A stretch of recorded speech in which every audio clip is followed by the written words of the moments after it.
Hello everybody and welcome back for another video.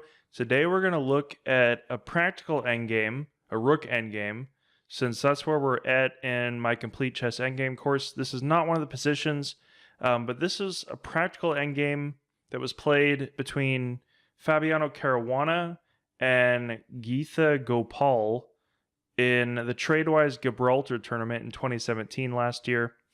And it's very interesting how Fabian Caruana plays this because he makes it look so simple. Obviously, rook endgames are not very simple when you try to play them, but just how he plays here is brilliant.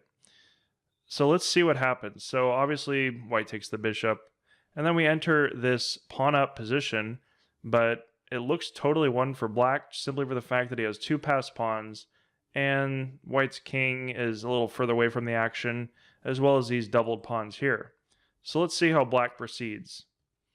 We first see rook to a5, protecting the d4 pawn, and then the kings come into play.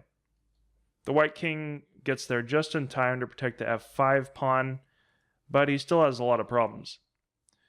Caruana has an interesting idea here to trade the rooks, with rook to c5, obviously the idea of rook to c4 to pin the rook to the king, and his opponent wants to prevent that at all costs. So we see f4, which also has the double benefit of preventing the pin as well as trading the majority where he has two pawns versus one. Oh, meant to click that pawn. So let's see what happens.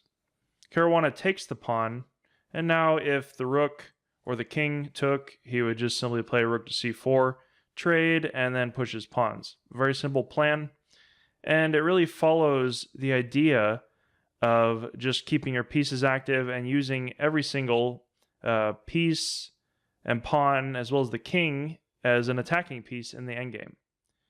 Rook comes back, obviously wanting to take this pawn, and then if he checks, he'd just move the king.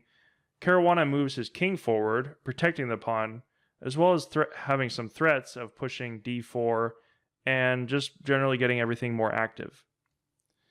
Rook comes back, obviously, to check. We see rook to c4 anyway, protecting the pawn as well as preparing rook to e4 in case of the check. Attacking the a6 pawn. And then we see h5. Obviously, Caruana wants to chase the king back, win this pawn, and these three pawns would decide quite easily. Trying to provide some stiff resistance with king to g5, maintaining that f5 pawn. That's really the central point of white's, I guess, resistance to not losing. It's totally lost anyway. And then we just see Caruana simply push the pawn. Now there's two main plans in an endgame, practically, and that's to attack the opponent's weak pawns or to push your passed pawns. Now, Caruana has three different passed pawns, so it's rather clear what he should do. So his opponent comes to attack this further advancing pawn, and we see some very accurate play from Caruana. Instead of just playing something like rook to f4, protecting his pawn as well as threatening to take this pawn, the problem with that move would be check, and then he'd have to interpose, and we get back to the same position. So he just plays the right move, rook to g4. Check, chasing the king back. And now, of course, he doesn't want to just take the pawn, because then white takes with check. And then after these moves, there's some threats, although black's still winning with rook to f2, threatening the pawn and mate. But it's not the most accurate. So we see rook to f4, protecting the pawn, and now he takes with check. So we see, again, f2, following the plan of pushing his passed pawn. And white follows his own plan, although it's totally lost. He's doing his best. King comes forward. And now after a few more moves, rook back to prevent this pawn from advancing easily. And also giving him some tempos to advance his king. White tries to advance his own king, but after rook to e2, white resigned, and we'll just play out the end here. He just doesn't queen in time, Caruana moves his king back, and then after h7, he gets in queen to f1 check.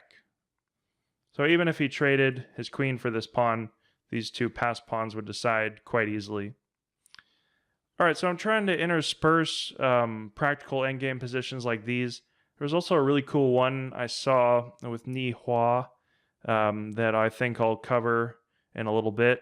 But this will be my last video for at least a couple days. So hopefully this helps you understand how to play practical endgames as well as the theoretical ones. I've really been, I don't know, it's been on my mind of how to play practical endgames versus the theoretical ones, because the positions that I'm seeing in the books don't necessarily translate to how to play strategically in Rook endgame. So it's quite an interesting dichotomy. Anyway, if you have any thoughts or questions regarding these positions, let me know in the comments, and I'll see you in the future. Thanks for watching. Bye.